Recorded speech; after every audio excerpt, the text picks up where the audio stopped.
Hello and welcome to a very unique edition of Inside the Octagon with me, John Gooden, and of course Dan Hardy, who's one side of me right here. Dan, how you doing? Lockdown times.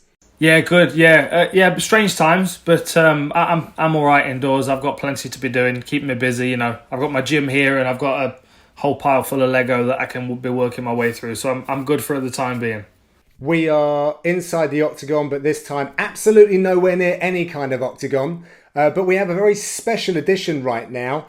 Not so much analytical. We are diving into the archives. We're going from the archives. And Dan, there's a very special event that I want to talk to you about today. And it is the Brawl at the Hall, UFC 38. Getting goosebumps just thinking about it.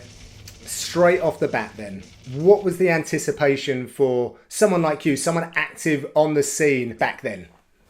Well, I think that the UFC felt like it was a long way away from what was happening in the UK. We had a good little circuit going on. When it was announced they were coming to London, I think a lot of people all of a sudden felt like it was attainable, especially because we had a lot of UK fighters on the card, a lot of good representatives.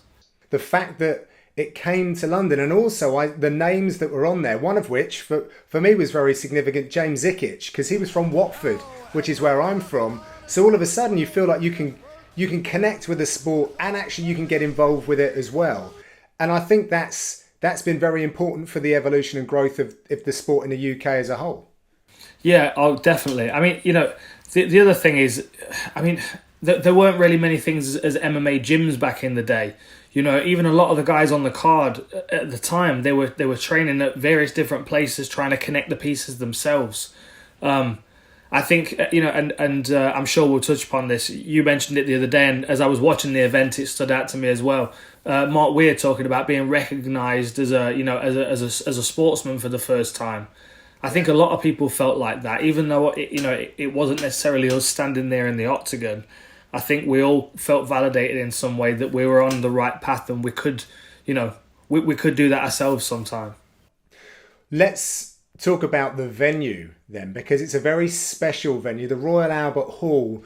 Give us a reason why, from a fighter's perspective, why it would have been so special to put on the gloves there. Well, I think it's a historic venue for a lot of reasons. A lot of music artists have played there. The Beatles and Rolling Stones, etc. Muhammad Ali fought there as well. So it's got a very gladiatorial feel. I've been there to watch a lot of different shows.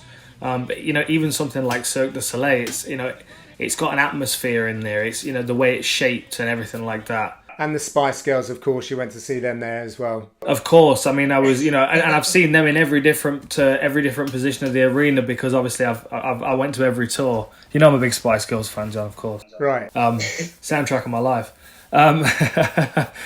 The other thing as well, and this is no disrespect to any of the other venues in London, aside obviously from the O2 Arena. I think at the time, there weren't many venues that the UFC could have gone to that would have had that same kind of that regal feel that the Royal Albert Hall's got. It's not just in name Royal Albert Hall, but the feeling of it feels like a small coliseum. Let's talk about the production actually, because when we do our research for Inside the Octagon, and when I indulge in some older fights, I go direct to the fight. And that typically might pick up a walkout, but normally it gets the tail of the tape. And sometimes, you get the old funky tail of the tapes, and then you get the action. But this time it forced me to go back and watch everything from the way that it started all the way through. I want to know from your viewing of UFC 38 now, what do you remember? What were the things that stood out? Well, there are a lot of things that stood out to me. I think, and the thing that's funny about it is I feel like it's the production that makes it feel old. Like, I feel like you could have taken any of those fights off that card, dropped them onto UFC 249, and they wouldn't have looked too out of place. Yeah, I agree. With some skill deficits, absolutely, but there were good MMA fighters on the card. And just some of the comments that the commentators made. I know Goldie was one of them. I can't remember the other guy's name. Was it Jim? Jeff Osborne. Jeff Osborne, that's it. Who apparently, before we go on, Paul Felder has stolen his voice. Dude, you have read my mind. That is exactly what I was going to say. So good. It's crazy, isn't it? It is really weird. Yeah, that is exactly what I thought. I was going to say that. Jeff Osborne, it's the fight we've all been waiting for. The controversy has been talked about. We get to see it tonight. Carlos Newton and Matt Hughes. In my opinion, the most controversial fight in mixed martial arts history. Matt Hughes got up in disbelief and said, "Did I win?" He also said, "I was out." Carlos Newton couldn't believe it, as it was a Rocky II type ending, and an ending so controversial, even Vince McMahon's WWE used a similar finish just a few weeks ago. Tonight, this may be the Royal Albert Hall, but this is not the ballet. This is the fight we've been waiting for. Like, I've watched the cycles that MMA's gone through, and he's still going through. You know, it still continues in these cycles. And that particular cycle was just coming out of the, you know, wrestlers had taken over, ground and pound was a big thing. Everyone was sitting in the other person's guard for 3-5 minute rounds, beating them up with a varying amount of shots. And there were certain phrases that popped out. And just before this, it was body, body, head. You always remember coaches and cornermen shouting that. Body, body, head, bang, bang, bang. You know what I mean? Yeah. To like vary the guard position of the opponent. Yeah. As I'm watching UFC 38, I'm like, this was the drop elbow era. Yeah, okay. There was a lot of that in a lot of the fights, you know, where people were getting pinned with a hand and then elbows were getting dropped.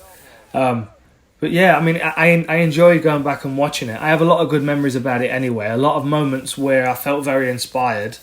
But then to go back and watch it all, I mean, James Zikic, what a fight that was.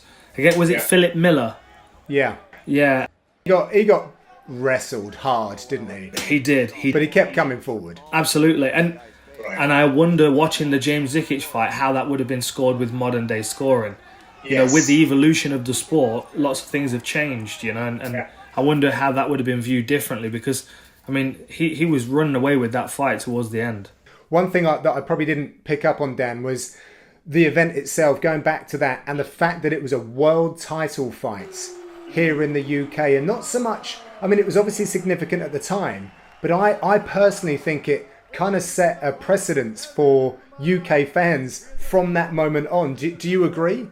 Yeah, I think so. I think the card delivered in a lot of ways. I think, you know, there were a variety of different exchanges and finishes on the card.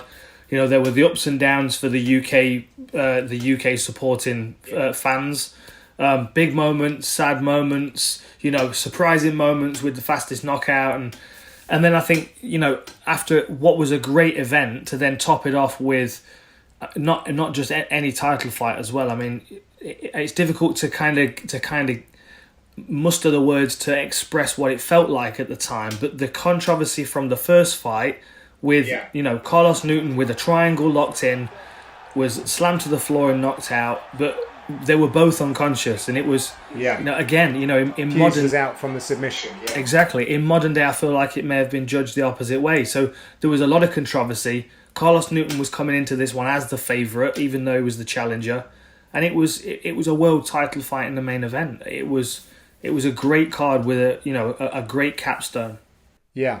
Well, let's talk about a couple of the fights then, and really, we'll move on from the main event. Let's focus on the UK element then. And first up, well, not first up, but the first one I want to talk about, Mark Weir. With a mixed martial arts record of 16-0-0, standing 6 feet 2 inches tall, weighing in at 82.5 kilos, 182 pounds, fighting out of Gloucester, England. Please welcome the Wizard, Mark Weir.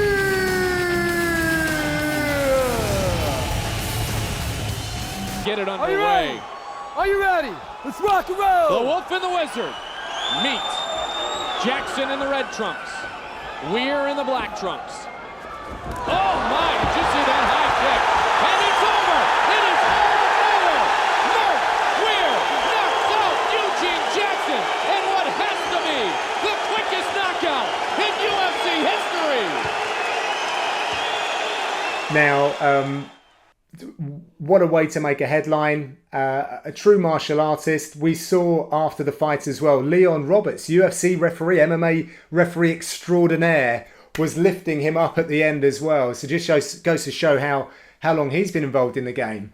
But You like a bit of striking, Dan. How good was that?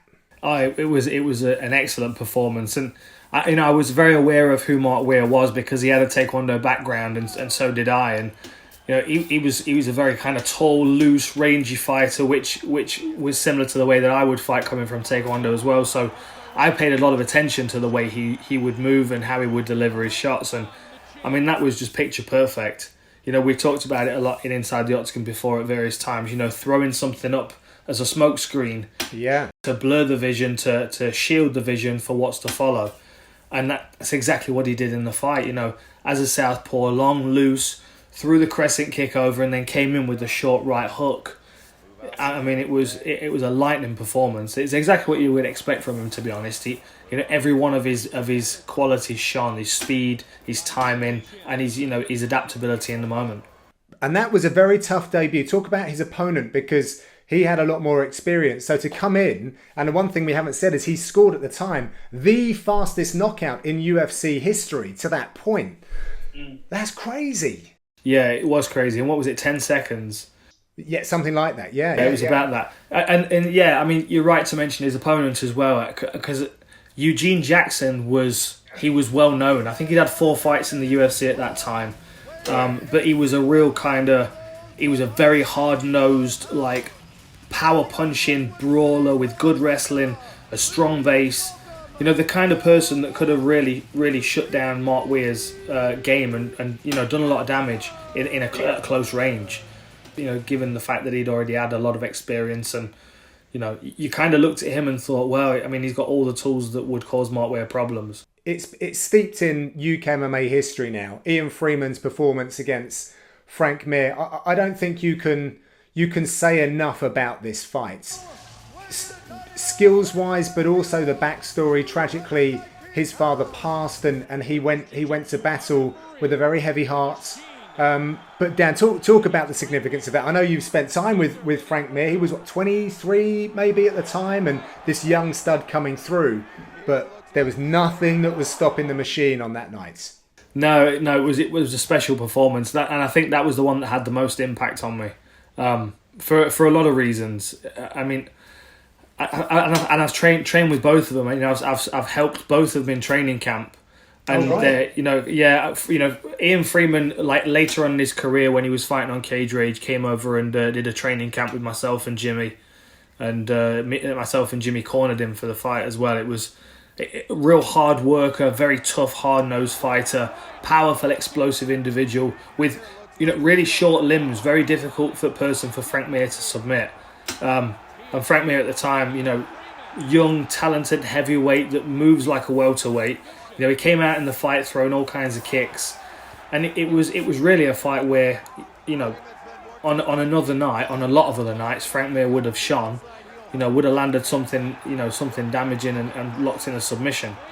But Ian Freeman was just, I mean, it was a near perfect performance. He just ate through everything. He defended his submissions. He had a good strong base. In the moments where there was a 50-50 scramble, Freeman was always the first to get to the top. There was more fight in him. You could see that, and obviously the emotional speech afterwards kind of showed you a little window into what was going on in his life. Spitting out the mouthpiece and a big left hand. Mir trying to go for knee bar, and he looks exhausted. Ian Freeman spent over 6,000 pounds in training expenses for this fight. Mir can barely stand up. It's over! It's all over! McCarthy has stopped the fight! Ian Freeman has defeated Frank Mir!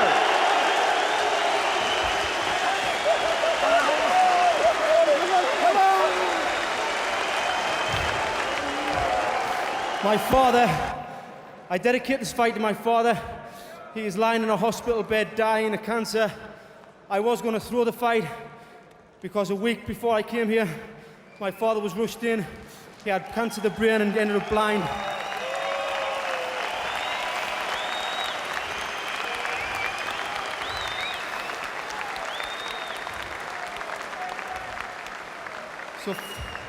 So for you, Daddy, I love you. Well said, well said. The thing that the image that always stands out for me, though, and this is the one that When I think UFC 38, it's the first thing I think of. It's Freeman sitting on the Octagon fence, blowing his gloves off. I just love that scene.